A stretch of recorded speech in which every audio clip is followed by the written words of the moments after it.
I mean, we had a few questions coming in. I mean, one of them really relates to both of your training styles. So, I mean, obviously this is kind of aimed at both of you, but if we go with Az first, can you just briefly give our guys an example of what your training would be like on a weekly basis? I mean, obviously not exactly, but, you know, give the guys an indication of, because I'm a huge fan, I'll say this now, of it's always about the work. It's about the graph that you put in, you know, you get out what you put in, all this sort of stuff that we often talk about.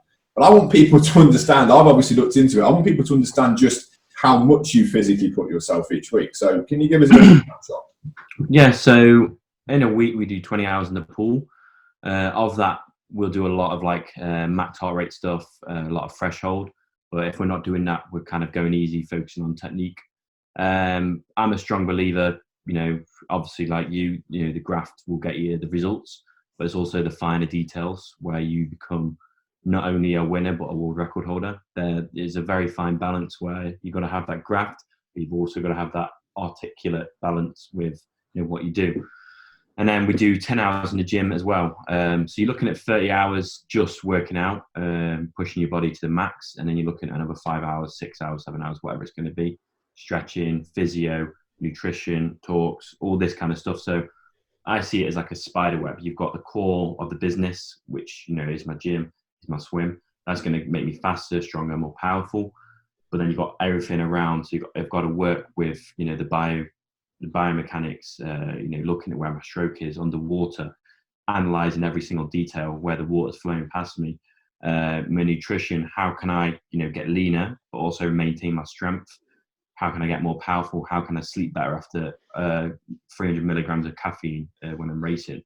So we're looking at, you know, it's so articulate and so fine, but for me, I've never really been that kind of person where I can take all this information, and I've got a very short attention span because I'm all about the race. I'm all about, you know, getting in there heads first and, you know, giving it, you know, good old kind of, you know, just going for it really.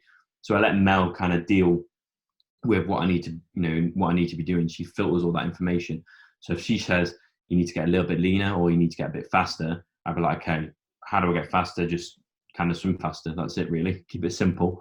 And how do I get leaner? Just taking, you know, less calories, or do intermittent fasting, or just clean up my diet. So there's so much, you know, kind of, you know, information you've got to take in, and this is why I never really agreed saying, oh, you know, my job is 30 hours a week, 35 hours a week, because my job is 365 days a year. Like, there is no rest. Even in lockdown, you know, I've still got to look at my diet. I've still got to look at, you know, how much training I'm putting in. So yeah, I mean, it's 365 days a year, and that's why, you know, when Gary says, you know, you can put in all the training you can possibly do, and, you know, you can push yourselves, and you can have these, you know, physical specimens who can do ultra distance, or, you know, you can go for hours and hours and end, but they might get to the race and completely topple over. So, you know, what's the point in that if you're not looking after your mental health, if you're not looking after your performance side of things? So I believe that this is the way I see things, and, you know, not everyone agrees, but I believe that with sport, and especially athletes, if you're going to have a goal, which is the Olympic Games, and breaking a world record in that final, you've got to get everything right between now and then. Obviously, since Corona came about, I was going to compete in August, and everything was lining up, or July, and everything was lining up perfectly. Now it's been shifted back a year. It's like you have to take your whole preparation and do it all again. Not to say that all that preparation for Olympics has been lost, but, you know, we're going to build off that and adapt again. So when we get to the Olympics, you know, this time around, you know, a lot is going to be different, and we have a boy who's going to obviously keep me awake at night, and all that preparation is just going to change. And I think obviously I'll use that as a motivation. But I'm looking forward to the challenge. I think I've always looked forward to the challenge. And, you know, again, once something hard comes in my path, I somehow find a way just to kind of keep it simple. You know, if I need to be faster, I'll get faster, in a sense. So there is a lot of training, but God, there's, you know, a lot more kind of mental resilience and focus, because with me, I've always struggled to keep my muscle mass down. I'm a super adapter, as the team call it. So if I'm doing something for 3 weeks, I'll always be so far ahead of the rest of the group. My body puts on muscle ridiculously easy, which isn't good for a swimmer, but it is also good if I am a swimmer. So it's a very fine balance, which I've got to, get right. So I hate running, but I've started running now. I'm just getting ridiculously, fitter and faster. Cycling yesterday. I struggled riding just every now and again, as you said. Yeah. For those of you that he just messaged yesterday and said, "Yeah, sorry I didn't answer your call. I was, sorry, I don't think you messaged. I just done a quick 70-mile, on the bike as you drop in, So I've always enjoyed challenging myself. And I think that's a lot of my success. I just enjoy the challenge, really. Cool. And can I throw that to you as well, Gaz? I mean, the fitness training, obviously different because but I guess Adam, obviously you're training for a very, very sharp point, as you kind of said it. It's like it's a very clear and defined goal. Whereas Gaz, the stuff that you guys were being asked to do is very much more. You kind of had to be good at sort of a lot more, didn't you? You couldn't kind of necessarily excel at one part of fitness. You had to be strong and fit and able to carry loads, endurance. So I mean, can you give the guys a bit of an idea about how you trained? And then I don't mean what the forces got you to do, but the elements that were important to you. It's funny because the word special forces actually skews people's thinking. We're very generalist, like you've just explained. With the training we did was very general, and actually I would probably this is where mine and Adam's worlds are very different, or were very different in many ways regarding the training, because I know, and again I'm saying this from a perspective of having coached, mentored really hundreds of people through the selection process to get in. So I'm talking about pools of Royal Marines, paratroopers, the very best of the army, etc., that got to offer, and coaching them through this probably the biggest challenge in their life at that point. So there's a very clear focus to their training for that period of time, and there's things that they need to be good at, and there's things that they don't need to be very good at. But people still love to focus on their bench press. They still love to focus on their back squat, these kind of things. Now, there's a whole topic we could talk around that, probably not going to be a great deal of value, but what is important is I know that the performance kind of levels that people need to meet are about there, very achievable actually for most people. And Adam touched on it, the psychological kind of levels that people need to reach are right up there. And what does that mean? Well, it's that grit and determination, because the challenge is going to come when it's absolutely throwing it down at 4 a.m, freezing rain sometimes up on the Brecon Beacons. And we're talking 3-4 weeks of this, day after day after day.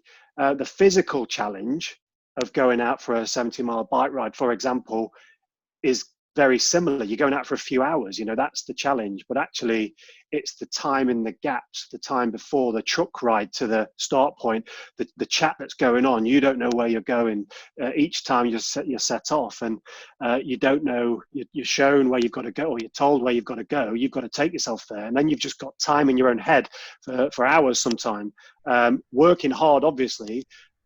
But again, there's a lot of unknowns, and you've got to live with those unknowns. Now, clearly, the hills process is only 3 or 4 weeks of 4 weeks when I did it, but of the process, and there's 6 months is the test, and that's a long time to kind of prime yourself for this event that's 6 months long. So actually, your training has to be very generalist.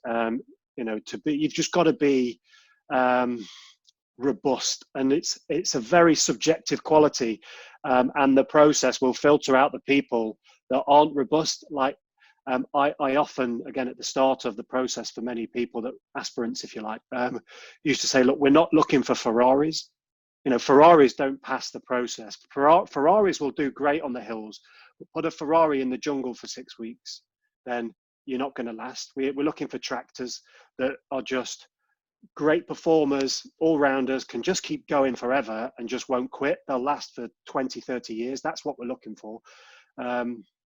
And I think that helps people, because people can easily measure their running speed. They can easily measure the distance they can cover over time.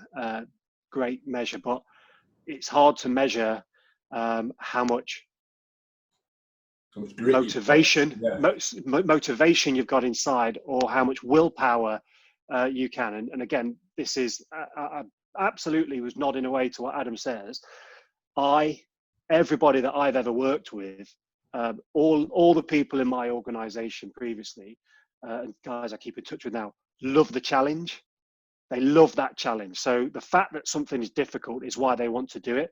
To get into special forces is a challenge, and people go, that's what I want to do. When they're in special forces, that's not enough. They want to go and challenge themselves against harder, because that mental challenge, again, I used to swim competitively at swimming myself as a teenager.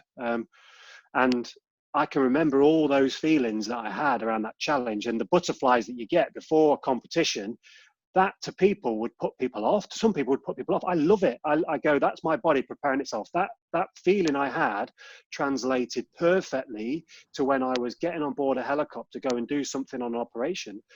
My body would have the same reaction. It's your body priming itself for a physical threat, a challenge. But it's how you take that physical response and then turn it into, this is me getting ready to do what I need to do. And I'm fascinated with Adam, really, with regards to, kind of the Olympic final, that feeling. I know the automatic negative thoughts will be there. You've done everything you can, but those butterflies are still there. And it's how you challenge yourself to deal with that is the difference between the people that I think, in my world anyway, that do great and those that underperform.